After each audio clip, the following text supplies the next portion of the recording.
Hello everyone, welcome back to our channel. आज हम पढ़ने वाले हैं द्रव्य गुण का एक और इम्पॉर्टेंट टॉपिक जिसका नाम है विपाक। सबसे पहले तो अगर आपने हमारे चैनल को सब्सक्राइब नहीं किया है तो प्लीज़ जाके सब्सक्राइब करो एंड बेल आइकन को भी प्रेस कर देना ताकि आने वाले वीडियोस की अपडेट भी आपको मिलती रहे। तो चलिए स्टार्ट करते हैं। सबसे पहले आता है कि जो विपाक है ये हमने आई थिंक सबको थोड़ा बहुत याद होगा कि क्रिया शरीर में भी हमने विपाक पढ़ा है। तो ऑलमोस्ट सिमिलर ही चीज हमें अब यहाँ पे पढ़नी है। अब हम उसकी निरुक्ति के बारे में देखते हैं। ठीक है। अवस्था पाक अपेक्षा विशिष्ट पाको विपाक, यानी कि अवस्था पाक की अपेक्षा मतलब उससे थोड़ा डिफर करते हुए एक विशिष्ट टाइप का पाक होता है, उसे हम क्या कह रहे हैं? विपाक। विपाक के लक्षण के बारे में बात करें तो जाठ्रेन अग्निना युगादुदेति रसांतरम रसानां परिणामन्ते स विपाक इति स्मृतः। अब इसका क्या मीनिंग हुआ कि जो हमारी जाठराग्नि थी वो हमारे जो हमने फूड इनटेक करा है उस पर कुछ पर्टिकुलर काम कर रही थी, कोई व्यापार यहाँ पे वर्ड यूज करा गया। तो वो जब समाप्त हो जाता है तो जो पाचन क्रिया है, जो डाइजेस्टिव प्रोसेस हमारी चल रही है, उसके अंत में जो द्रव्य या रस का जो परिणाम होता है, जो एक एंड रिजल्ट में कुछ बनेगा ना, उसको हम विपाक कहते हैं। अब एक बार हम इसका देख लेते हैं क्या ट्रांसलेशन लिखी हुई है कि जठरा अग्नि का व्यापार समाप्त होने पर पाचन क्रिया के अंत में जो द्रव्य या रस का परिणाम होता है उसे हम विपाक कहते हैं। तो ये विपाक की डेफिनेशन कोई पूछे तो हो गया, विपाक का लक्षण पूछे तो हमने देख लिया। ठीक है। ये एमसीक्यू के लिए एक इम्पॉर्टेंट चीज है कि परिणाम लक्षणों विपाक। ठीक है। हो सकता है वो तुम्हें इतना दे दे और ये ब्लैंक छोड़ दे, हो सकता है तुम्हें डैश लक्षण विपाक दे के परिणाम छोड़ दे। ठीक है।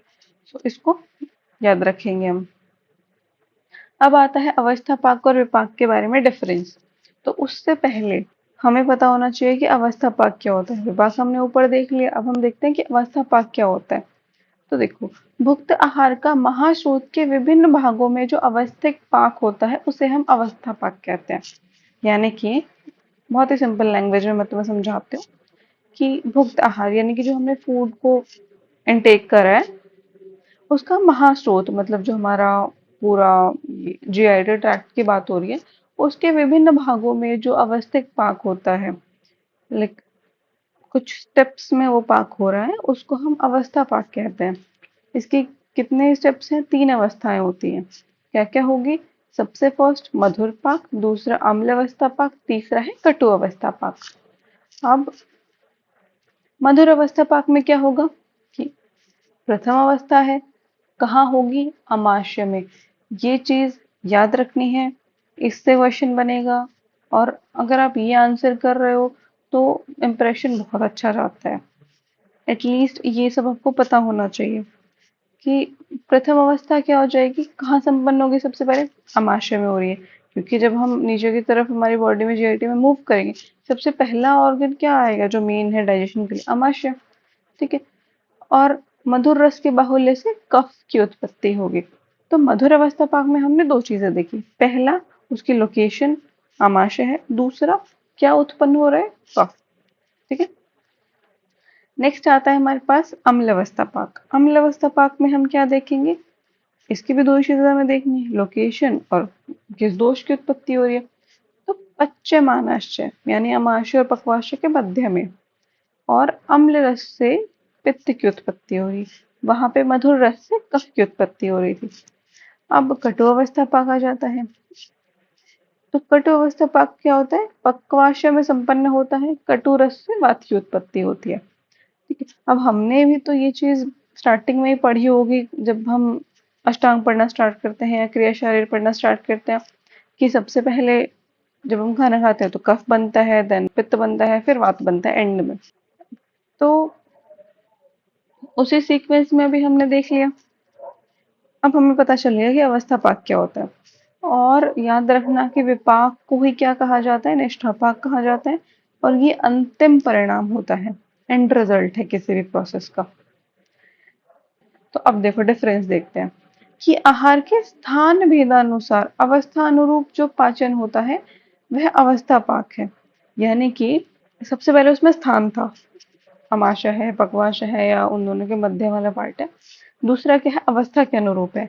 कहीं पे मधुर रस है तो उसकी वजह से कुछ हो रहा है, कहीं पे अम्ल है, कहीं पे तुम्हारा कटु रस है, तो उनके अकॉर्डिंग चीजें हो रही है। वो क्या हो जाएगा, अवस्था पाक।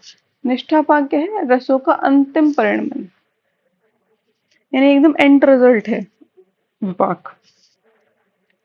अवस्था पाक क्या हो जाएगा, स्थान काल सापेक्ष है। इसमें क्या है, निरपेक्ष, यानी कि स्थान पे काल पे डिपेंड कर रहा है। इसमें कुछ ऐसा नहीं है ये एंड में ही जाके बनेगा, फिक्स है इसका। अवस्थिक परिणाम होता है। निष्ठा पाक क्या होगा, स्थायी होगा, चेंज नहीं करेगा। जैसे अवस्था पाक एक अवस्था से दूसरी अवस्था में जाता है, एक स्टेज से दूसरी स्टेज में जाता है, तो चेंज हो जाता है उसका जो दोष है वो चेंज हो जाएगा, जो तुम्हारा रस है वो चेंज हो जाएगा। अवस्था पाक कैसा है, प्रत्यक्ष गम्य है, जबकि निष्ठा पाक कैसा है, अनुमान गम्य है। अवस्था पाक में क्या होता है, मूलभूत दोषों की उत्पत्ति होती है, और निष्ठा पाक में धातु रूप दोषों की उत्पत्ति होती है। अवस्था पाक में दोषों का उदीर्ण होता है, और निष्ठा पाक में प्रसाद रूपी दोषों का उदीर्ण होता है। ठीक है, ये बेसिक बेसिक डिफरेंसेस थे अवस्था पाक और निष्ठा पाक के बीच में। 5 मार्क्स में पूछ सकते हैं, तो हम इन्हें याद रखेंगे। अब आता है टाइप्स ऑफ विपाक। ये इम्पोर्टेंट है, इसको हम अच्छे से पढ़ लेंगे। अब सबसे पहला आता है हमारे पास जो है षड्विध विपाकवाद। अब षड्विध विपाकवाद क्या कहता है कि जिस तरीके से हमारे पास रस है, कितने रस हमने पढ़े हैं, टोटल 6 पढ़े हैं, तो वैसे ही विपाक भी कितने हो जाएंगे, 6 हो जाएंगे। इसमें भी दो कॉन्सेप्ट आते हैं। पहला है यथारस विपाकवाद, यानी कि इसमें क्या बोला है कि जो रस है उसी के अकॉर्डिंग उसका विपाक हो जाएगा। फॉर एग्जाम्पल, मधुर रस का मधुर विपाक हो जाएगा, अम्ल रस का अम्ल विपाक हो जाएगा, तिक्त रस का तिक्त विपाक हो जाएगा। ऐसा इन्होंने बता दिया है। नेक्स्ट आता है इसी में अनियत विपाकवाद। ये क्या कहता है कि विपाक होंगे तो 6 ही टोटल, बट जरूरी नहीं है कि मधुर रस है तो मधुर ही विपाक होगा। इसमें क्या होगा कि जो विपाक काल है, जब विपाक हो रहा है, डाइजेशन का एंड वाला प्रोसेस जब चल रहा है, उस टाइम पे जो भी रस डोमिनेंट होगा उसके अकॉर्डिंग तुम्हारा विपाक बन जाएगा। हो सकता है तुमने कटु रस प्रधान द्रव्य का सेवन किया हो, बट उसका विपाक कुछ और हो सकता है। जैसे एग्जाम्पल दिया है, पिपली का कटु रस होता है पर मधुर विपाक है। ठीक है, अब नेक्स्ट आता है हमारे पास पंचविध विपाकवाद। आचार्य सुश्रुत ने दिया है पंचविध विपाकवाद। इसमें है क्या कि जैसे पंच महाभूत की दृष्टि है, आहार का पंचदा विपाक बता दिया गया है कि जैसे हमारे पास 5 महाभूत होते हैं, उसी प्रकार से 5 विपाक बता दिए। पार्थिव होगा, आप्य होगा, तेजस होगा, वायव्य होगा, नाभस होगा। नाभस यानी कि आकाश महाभूत। ठीक है, अब इसके बाद नेक्स्ट आता है हमारे पास त्रिविध विपाकवाद। सबसे ज्यादा इंपॉर्टेंट अगर इस चैप्टर में है तो वो त्रिविध विपाकवाद ही है। ये किसने दिया है, तो चरक संहिता और अष्टांग हृदय में इसका वर्णन मिलता है। अष्टांग हृदय सबसे पहले हम देखेंगे क्या बोलते हैं कि त्रिधा विपाको द्रव्य से, क्या मतलब है कि द्रव्य का 3 टाइप का विपाक होता है। कौन कौन सा, स्वादु, अम्ल, कटुकात्मक। मधुर हो जाएगा, स्वादु, अम्ल हो जाएगा और कटु विपाक हो जाएगा। ये अष्टांग हृदय चैप्टर 1 में बोला गया है। नेक्स्ट अब चरक क्या कहते हैं कि कटु तिक्त कषायाणाम विपाक प्रायश कटु। किस रस का कौन सा विपाक होगा ये और स्पेसिफाई करके चरक ने बोल दिया है। अब यहाँ पे क्या बोला है, कटु तिक्त कषायणाम, यानी ये 3 जो रस हैं, विपाक प्रायश कटु, इनका विपाक क्या हो जाएगा, कटु हो जाएगा। अम्लो अम्ल पच्चत्ते, अम्ल रस का विपाक क्या होगा, अम्ल हो जाएगा। स्वादु मधुर लवण, जो मधुर और लवण हमारे पास द्रव्य होंगे उनका विपाक क्या होगा, स्वादु यानी कि मधुर विपाक हो जाएगा। ठीक है, अब ये कौन से चैप्टर में मेंशन किया गया है, तो चरक सूत्र 26 में ही इसका वर्णन मिलता है। देखो यहाँ पे एक्सप्लेन भी करा गया है कि मधुर और लवण है तो क्या हो जाएगा, मधुर विपाक, अम्ल है तो अम्ल विपाक, कटु तिक्त कषाय है तो कटु विपाक। ये हमने त्रिविध विपाकवाद देखा। अब त्रिविध विपाकवाद के अंदर ही एक और चीज आती है कि पराशर ने बोला है कि विपाक 3 ही टाइप का होगा, पर डिफरेंस क्या आ जाता है? वो कहते हैं कि जो मधुर विपाक है वो किस किस का होगा, तो मधुर का होगा, लवण का होगा, तिक्त का होगा और कषाय का होगा। अम्ल विपाक किसका होगा? अम्ल द्रव्य का होगा। कटु विपाक किसका होगा? कटु रस वालों का होगा। यानी कि इन्होंने बस कटु वाला चेंज कर दिया कि कटु विपाक में जहाँ चरक ने हमारे पास कषाय और तिक्त भी बोला है, इन्होंने चेंज करके मधुर विपाक में उसे डाल दिया है। क्यों डाला है? क्योंकि जो तिक्त और कषाय होते हैं वो सौम्य रस प्रधान होते हैं, तो इनका जो विपाक होना चाहिए पित्त शामक होना चाहिए, और कटु रस क्या होता है? पित्त वर्धक होता है, इसी वजह से यहाँ डाला है। उसके बाद आता है द्विविध विपाकवाद। ये भी किसने दिया है? सुश्रुत ने दिया है। ठीक है, इसके अलावा कौन सा दिया था सुश्रुत ने? पंचविध विपाकवाद, हम याद रखेंगे। इसको बेसिकली गुण विपाकवाद या भूत विपाकवाद भी बोला जाता है। क्यों? क्योंकि ये गुण पे बेस्ड है और महाभूत पे बेस्ड है। इन्होंने बोला 2 टाइप का होगा, गुरु विपाक होगा और लघु विपाक होगा। गुरु में कौन कौन से महाभूत होंगे? तो पृथ्वी और जल हो जाएंगे। लघु में क्या हो जाएगा? अग्नि, वायु और आकाश। अब गुरु है तो उसमें कौन कौन से गुण प्रेजेंट होंगे? तो शीत होगा, स्निग्ध होगा, गुरु होगा, पिच्छल होगा। अगर लघु विपाक है तो लघु, रूक्ष, विशद और तीक्ष्ण गुण प्रेजेंट होंगे। ठीक है, नेक्स्ट आता है गुण कर्म और विपाक। तो ये है हमने जो 3 टाइप का विपाक पढ़ा है ना, उसके गुण कर्म बताए गए हैं अभी फिलहाल यहाँ पे। अब हम देखते हैं गुण कर्म और विपाक के बारे में, यानी कि जो हमने त्रिविध विपाकवाद पढ़ा है उसी के गुण कर्म के बारे में हमें जानना है। तो देखो, सबसे पहला जो विपाक है जिसके बारे में हम जानने वाले हैं वो क्या है? कटु विपाक। ठीक है, कटु विपाक कैसा होगा? शुक्रः बद्ध विणमुत्रो विपाको वातल कटु। मतलब शुक्र धातु पे क्या काम करेगा? वो शुक्र को कम कर रहा है, उसका नाश कर रहा है। मल जो है हमारे पुरीश और मूत्र, उनको क्या कर रहा है? बद्ध कर रहा है, मतलब रोकेगा। विपाक में दोष कौन सा है? तो वात की वृद्धि करेगा। ऐसा जो विपाक है ये 3 कर्म करने वाला है, वो कौन सा हो जाएगा? कटु विपाक। नेक्स्ट आता है हमारे पास मधुर विपाक के बारे में। ठीक है, मधुर विपाक कैसा है? शिष्ट वेण मूत्रो, यानी मल और मूत्र जो है उन्हें बाहर निकालेगा। विपाक कफ शुक्र, दोष कौन सा हो जाएगा? कफ, जिसकी वृद्धि करेगा, और शुक्र को क्या करेगा? वृद्धि करेगा। तीसरा कौन सा विपाक आता है हमारे पास? अम्ल विपाक के बारे में। तो ये क्या है? सबसे पहले कौन से दोष को बढ़ा रहा है? पित्त दोष को। पित्तकृत शिष्ट वेण मूत्र पाको अम्ल शुक्र नाशन, यानी मलमूत्र पे क्या कर रहा है? सृष्ट कर रहा है, और शुक्र का क्या? नाश कर रहा है। तो ये कुछ कुछ हमें समझ में आया। अब क्या है? तेषाम गुरु सयान मधुर। जो मधुर है वो कैसा होगा? गुरु होगा और स्निग्ध होगा। कटु का अम्ल तो अन्यथा, जो इससे अपोजिट होंगे वो कौन से होंगे? कटु और अम्ल। अब हम यहाँ पर एक बार इसका और देख लेते हैं। सबसे पहले हमने मधुर विपाक देखा, तो गुण क्या हो जाएगा? स्निग्ध और गुरु। दोष कर्म की बात करें तो मधुर कौन से दोष को बढ़ा रहा था? कफ को। धातु में शुक्र की वृद्धि कर रहा था, और मल कर्म में शिष्ट वेण मूत्र। अम्ल विपाक अगर हम देखें तो स्निग्ध और लघु होता है। दोष कर्म की बात करें तो पित्त को बढ़ाएगा। धातु कर्म देखें तो शुक्र का नाश कर रहा है, और मल कर्म में शिष्ट वेण मूत्र। कटु देखें तो रूक्ष और लघु होगा। दोष वात को बढ़ाएगा, धातु में शुक्र का नाश कर देगा, और मल कर्म में बद्ध वेण मूत्र करेगा।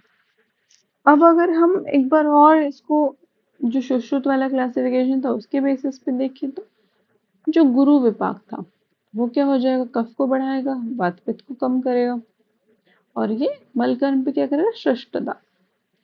अगर लघु विपाक की बात करें तो कफ को कम करेगा, वात पित्त को बढ़ाएगा, और मल कर्म बद्धता करेगा। इसके बाद आता है तरतम्यता ऑफ विपाक। इसकी हमें क्यों नीड पड़ी? देखो, जो हमारे पास मधुर विपाक है ना, वो सिर्फ 2 ही द्रव्यों का है। अम्ल सिर्फ 2 ही रसों का है।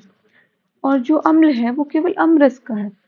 पर जो तिक्त, कटु और कषाय वाला है वो तीनों पर ही है कटु विपाक। तो उसमें हमें डिसाइड करना है कि किसका ज्यादा विपाक होगा, किसका कम होगा। तो अगर हम मधुर रस का सेवन करें तो उत्तम मधुर विपाक होगा। लवण में क्या होगा, अवर लवण, सॉरी अवर मधुर होगा। अम्ल का तो हमें यहाँ पर देखने की नीड नहीं, क्योंकि एक ही रस है जिसका अम्ल विपाक होता है, वो अम्ल खुद है। अब देखो, जो कटु है वो मध्यम कटु होगा। तो उत्तम कटु कौन सा होगा, हमारे पास कषाय रस। और तिक्त कैसा होगा, सबसे इंफीरियर, अवर हो जाएगा। ओके, देन नेक्स्ट हम बात करेंगे उपलब्धि हेतु की।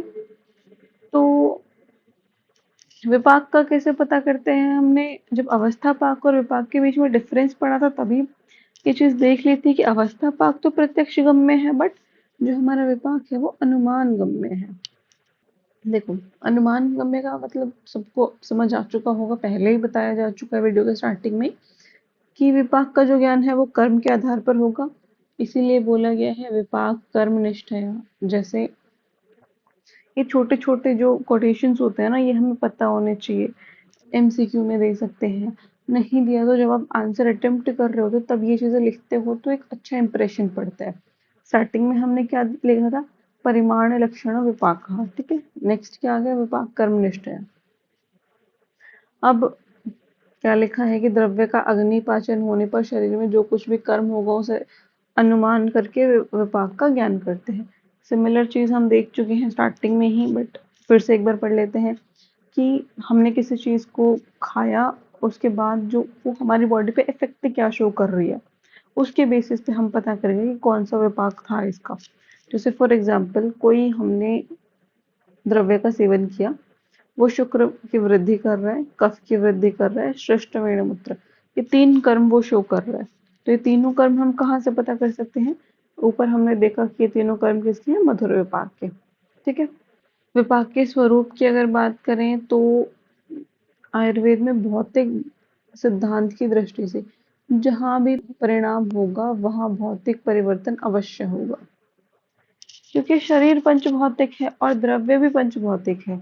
तो विपाक में जो है वो एक भौतिक परिवर्तन आता है। विपाक कर्मनिष्ठ है बोला गया है।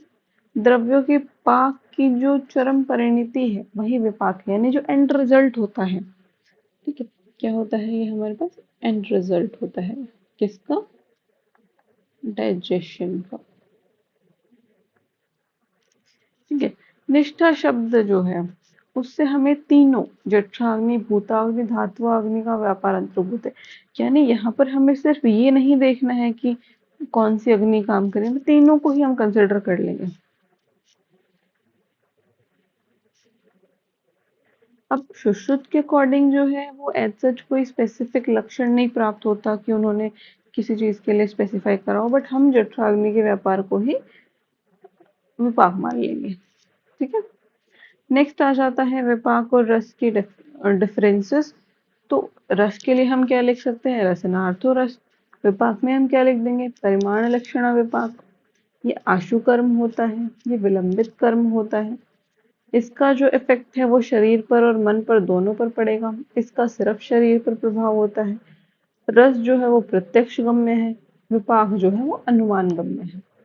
तो ये डिफरेंसेस पूछने के चांसेस थोड़े कम ही हैं कि किसी भी दो पर्टिकुलर चीज़ों के बीच में डिफरेंस पूछ लें, बट अगर पूछ ले जाता तो इस तरीके से हमें कुछ कुछ पॉइंट्स जो है वो स्पेसिफिक होता है जिनके बेसिस पे आंसर करना होता है।